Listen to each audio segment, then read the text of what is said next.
तकरीबन आधी रात का वक्त था। एक नौजवान अपने हाथ में एक थैला पकड़े शायद अपने घर की तरफ बढ़ रहा था, लेकिन इसके चेहरे पर एक अजीब सा खौफ था। वो अपने कदमों को तेज तेज बढ़ा रहा था, लेकिन जैसे ही वो गांव के पुराने तालाब के करीब पहुंचा, इसका पूरा जिस्म पसीने से भीग गया। वो वहां से जल्द निकल जाना चाहता था। उसने अपने कदमों की रफ्तार तेज की, लेकिन जैसे ही वो तालाब के करीब से गुजरा तो उसके कानों में किसी की पायल की आवाज पड़ी। वो आवाज सुनकर खौफ के मारे वहीं रुक गया।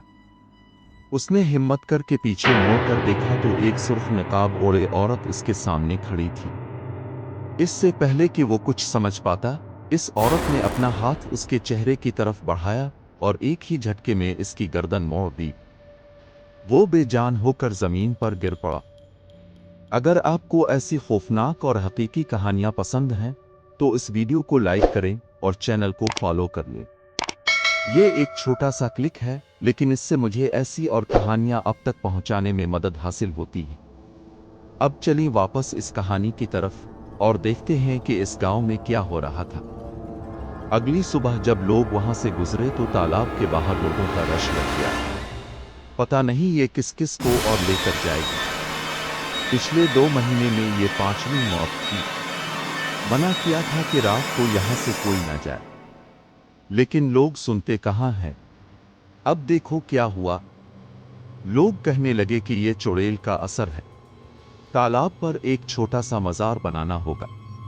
हर रोज वहां चिराग जलाएंगे और कोई भी सूरज ढलने के बाद वहां नहीं जाएगा। माना जाता है कि गांव के तालाब और नदियों पर ऐसी रूहें रहती हैं जिन्हें रात का वक्त पसंद नहीं होता। गांव में होने वाले इन हादसात की वजह से गांव वालों ने तालाब पर एक छोटा सा मजार बनाया, जिसके अंदर कोई बुत नहीं था, बस लोग वहां चिराग जला सके इसलिए बनाया गया था, ताकि रूह का गुस्सा शांत हो सके। लेकिन इसके बाद भी गांव में होने वाले वो हादसे नहीं रुके। तभी एक रात काले कपड़े पहने एक लड़की, जिसने अपने चेहरे को काली शाल से ढांप रखा था, अपने हाथ में एक काली पोटली लिए तालाब की तरफ आई। चुड़ैल के डर से अब रात को कोई भी तालाब के करीब नहीं भटकता था, इसलिए गहरी काली अंधेरी रात में वो अकेली तालाब के पास अपना आसन लगाकर बैठी। ये कहानी आज से 3 महीने पहले शुरू हुई थी। एक रात काले कपड़ों में अपना चेहरा ढकी हुई प्रीति रात के 2:30 बजे तालाब के पास एक हवन कुंड जलाए बैठी थी। हवन कुंड के पास एक मुर्गा था जिसके हाथ पांव और चूंच को रस्सियों से बांधा गया था। एक खोपड़ी में किसी जानवर का खून भरा हुआ था। वो इस खून का छिड़काव बार बार हवन कुंड में कर रही थी और बहुत ही धीमी आवाज में कुछ मंत्र बोल रही थी।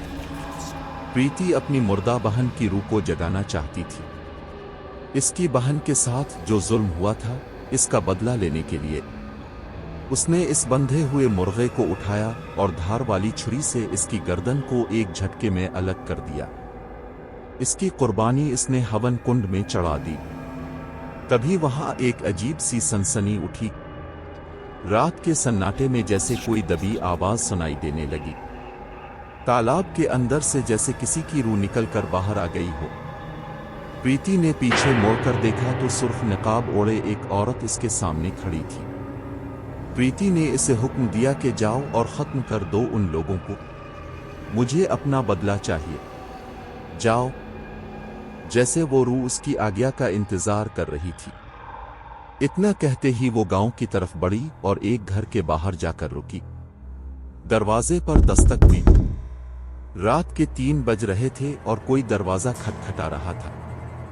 राज को दरवाजा खोलने के लिए जाना पड़ा, लेकिन जैसे ही इसने दरवाजा खोला, इसके होश उड़ गए।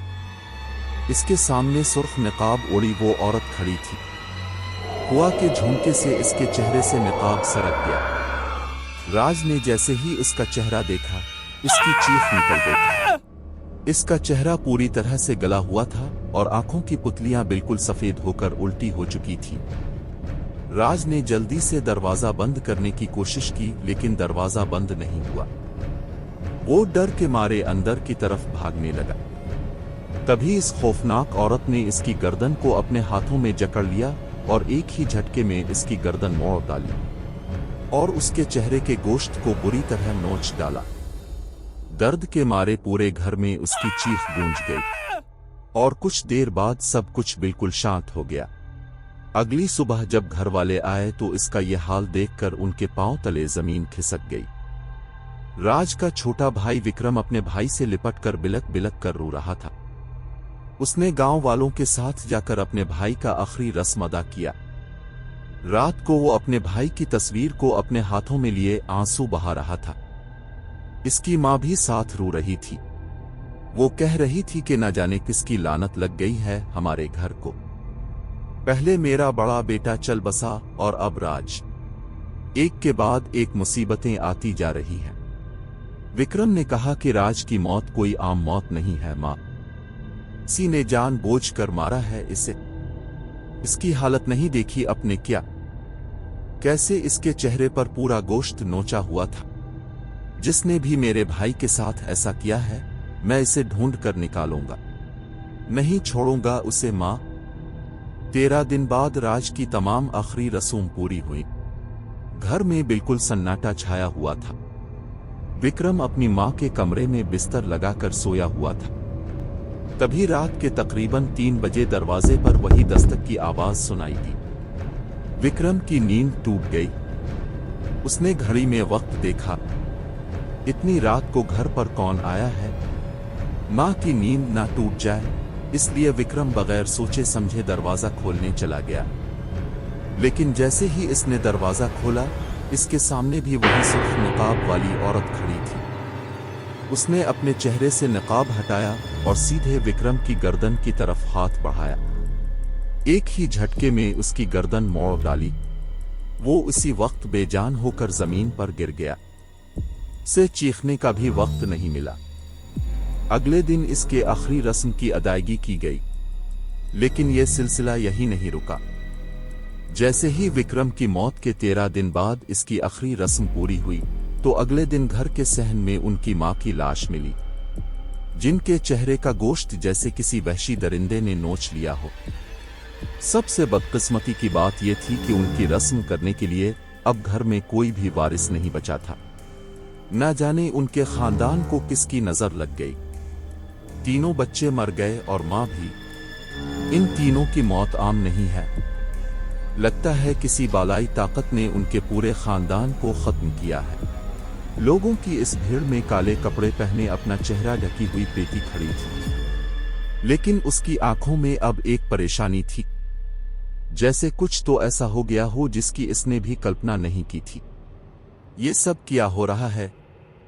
इसे तो बस इन दोनों भाइयों को मारना था। उसने मां को क्यों मार डाला? कहीं कुछ गलत तो नहीं हो गया? आधी रात को काला कपड़ा ओढ़कर वो फिर से अपने हाथों में पोटली लिए तालाब की तरफ बढ़ने लगी। लेकिन तभी इसने देखा कि तालाब के करीब एक आदमी अपनी साइकिल से गुजर रहा है।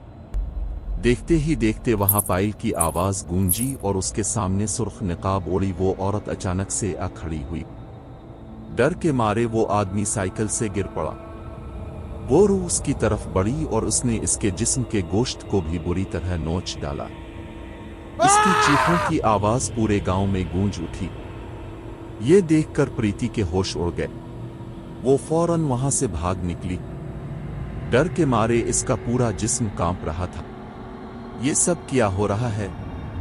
मुझे उसे शांत करना होगा, वरना जो भी अब इस तालाब के करीब से गुजरेगा वो सबको मार डालेगी।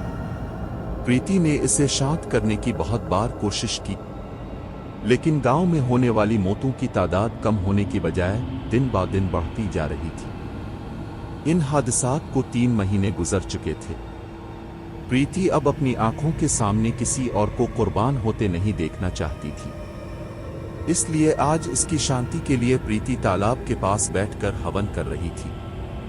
उसने तालाब के पास थोड़ी हल्दी, सिंदूर और अपनी उंगली काटकर खून का चढ़ावा दिया और तेल का एक चिराग भी जलाया। उसने कहा कि तुम्हारा बदला पूरा हो गया है, तुम अब शांत हो जाओ।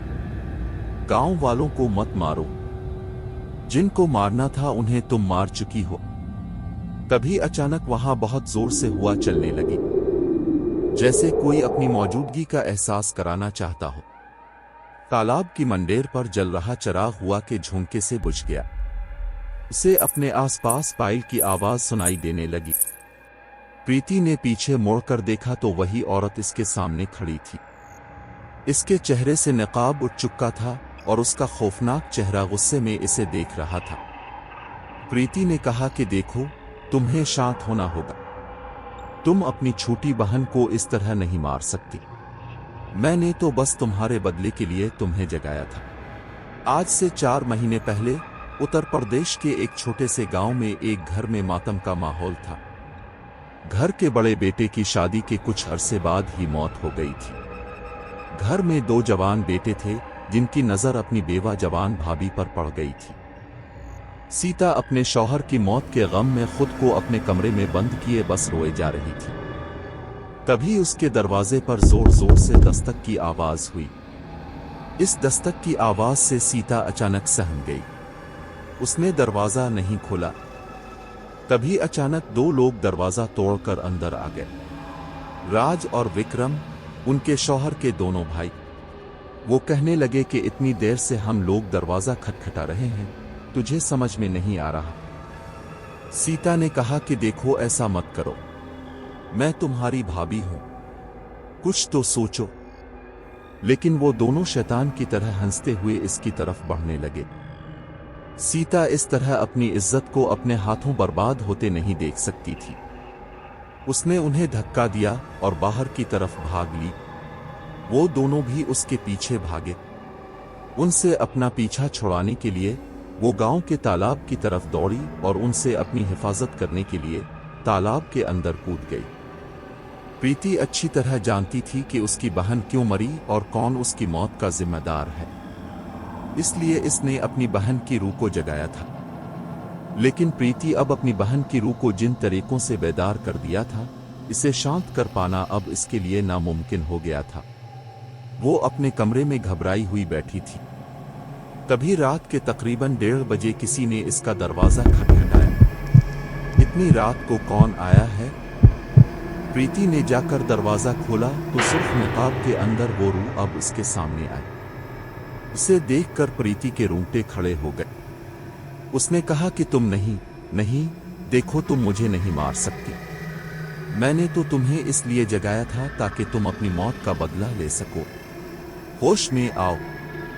लेकिन मौत के बाद रूह किसी की सगी नहीं होती।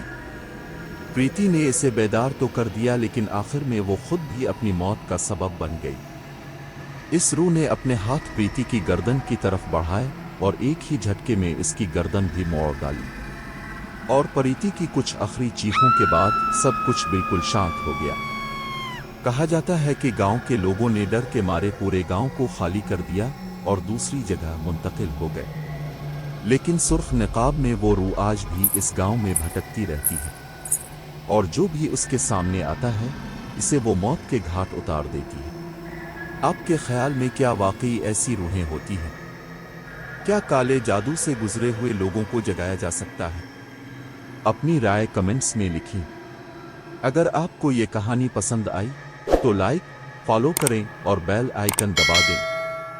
अगली बार तक महफूज रहें और किसी से बदले के लिए रूहों को कभी मत जगाओ।